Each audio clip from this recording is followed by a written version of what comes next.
got some things that will pull that up. Now, one thing that we did in the House was to pass a series of bills that would open up energy, drilling and so forth, and then we could use that revenue for our highways, but we couldn't get the President or the Senate to salute it. So right now, we're kind of between a rock and a hard place. Yes, sir.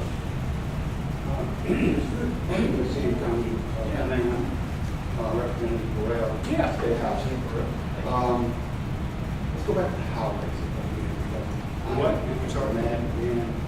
We'll go to Councilman Burrell later on to get an opportunity. So, okay, on the highway portion, specifically in our area, we're finishing up I-49. Right there. We're very grateful that the legislature got online and support of the government. We were able to fund the last portion of I-49 coming from Arkansas down to I-220. We're very pleased with that. There's a section that's in the interstate, about 3.6 mile section that's in that area that was not completed 30 years ago, 35 years ago. There's been two governors since then, Governor Blanco, that we brought up after Katrina. And she asked, where did the road go? And it went nowhere. It created problems for the evacuation. I was the legislator who handled the Hurricane Mortar, one of the largest evacuation shelters. And people who were trying to go to Little Rock wound up in Dallas because they couldn't go through because the road stops there. Governor General came on board, brought him here, he looked at it, and he wanted the same thing. My question here is that the highway, the federal highway plan that we're supposed to have, I understand that we have a past funding plan in some time. Where are you on funding a federal highway plan for the U.S., specifically for Louisiana? And that way we may be able to complete our highway. Now, by completion, are you talking about cutting through downtown or loop line? I'm talking about cutting through downtown. Through downtown. West of downtown. Yeah, here's where we are. What you're talking about is the transportation bill, which applies to really our federal highway system. And we can't get an agreement between the House and the Senate on a transportation bill. We've tried. We're desperately trying to do that. And as a result of that, we can't get a good long-term bill other than just passing status quo year to year. And so what is the problem? I keep hearing that you can't get an agreement between the House and the Senate. You can't get an agreement between Republicans and Democrats. Well, I guess I should know better than anybody because we have some of the same problems here in the state, but not as bad.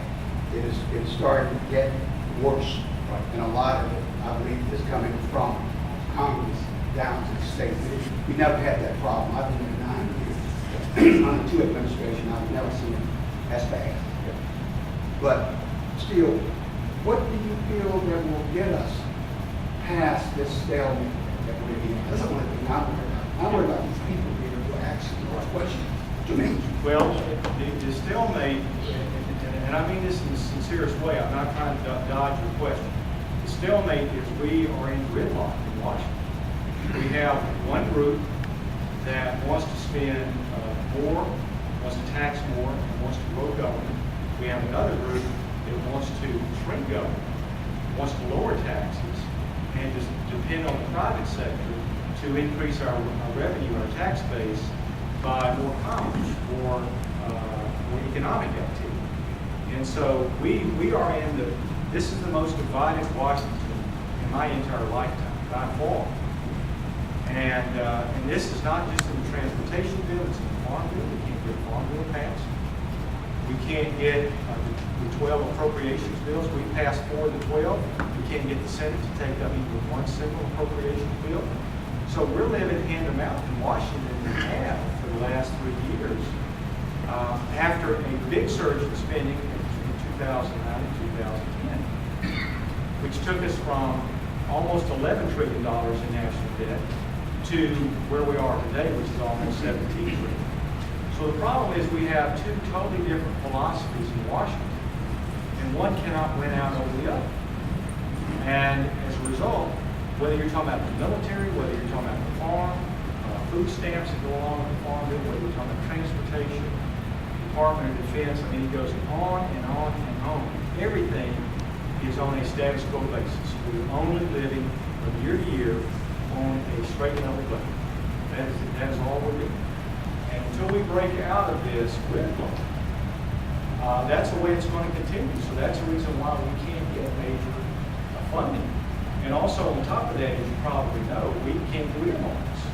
So for instance, I can't say, okay, I'd like to have a $2 billion, whatever, I don't even know what the cost is. I'd like to have a $2 billion earmark to connect I-49 on the north side of Shreveport to the south side of Shreveport. We're not allowed to even ask for it. Well, wasn't that a partisan issue that really brought that about? You know, I remember one example, this bridge to nowhere, where they were building a bridge or something in Alaska that went nowhere. Just billions of dollars being spent. I mean, to be honest, wasn't that a very partisan issue? I would say not partisan because of the waste. Remember, the bridge to nowhere, as I recall, was Republican. It was Republicans spending.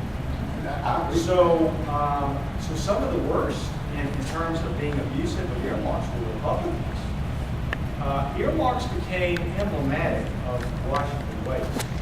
Now, you know, it's kind of like money itself. You know, you say, well, is money evil or is it good? It depends on how you use it. And earmarks are the same.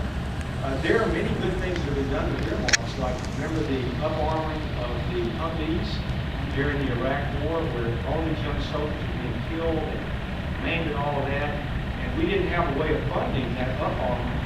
So somebody came up with, back in those days we had earmarks, and somebody came up with an earmark, and it fixed the problem, or at least greatly improved it. So I can give you as many good examples of where earmarks have been beneficial to Americans as anybody can give you waste data on that as well. And the waste has been traditionally bipartisan. Where it's become partisan is Republicans finally decided that we're just going to stop having earmarks completely until we fix this. And nobody's come up with a fix.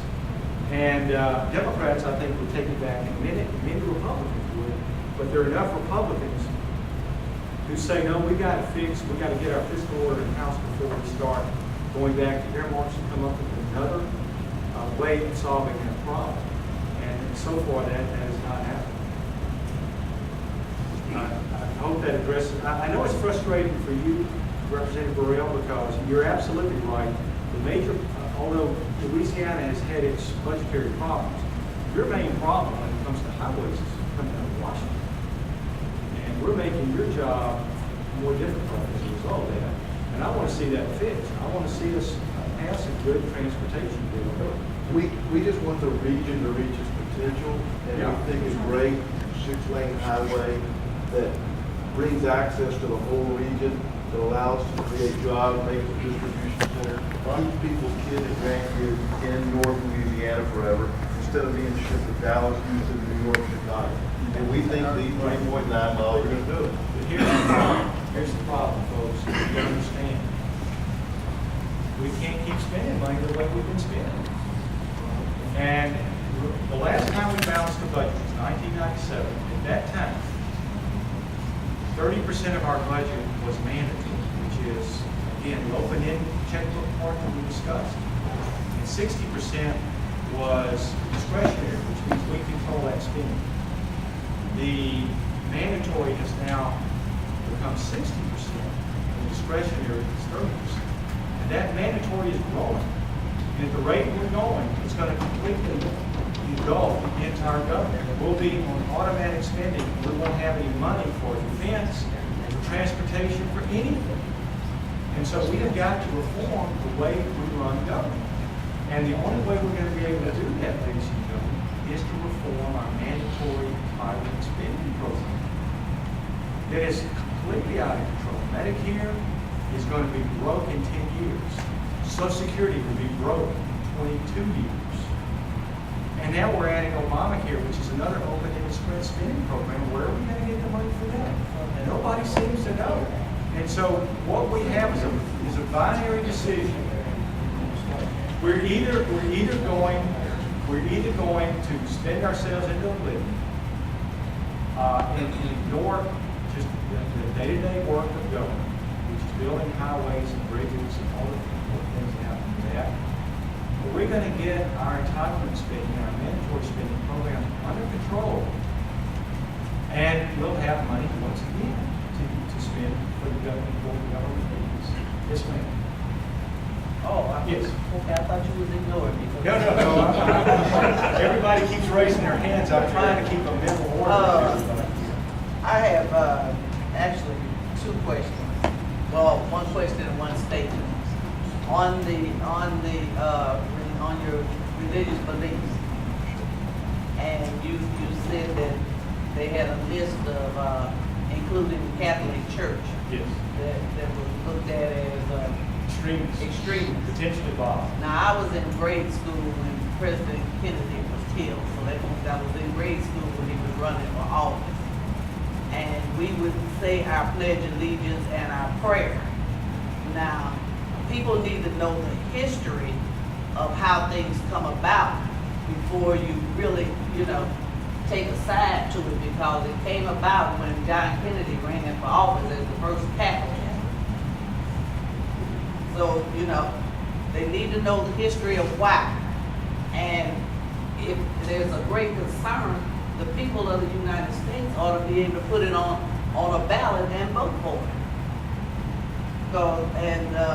The chaplain that says there's no atheists in the foxhole, there aren't any. You have been in a foxhole being shot at, you're going to ask for two people, the Lord and Mama. Not necessarily in that order. Not necessarily in that order. Now, my question is, you guys have beat a dead horse to death up there on this Affordable Care Act.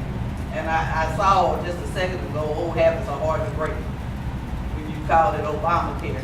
But you have to keep that in mind, because there's other words that's been said for 100 years that's hard to break also, and they're resurfacing. Remember, the president calls it Obama. He said he would own it.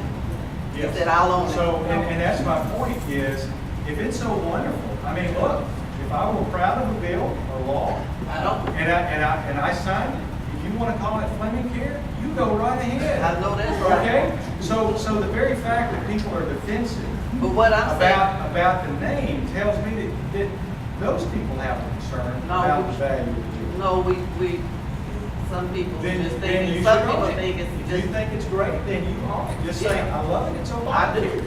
But some people think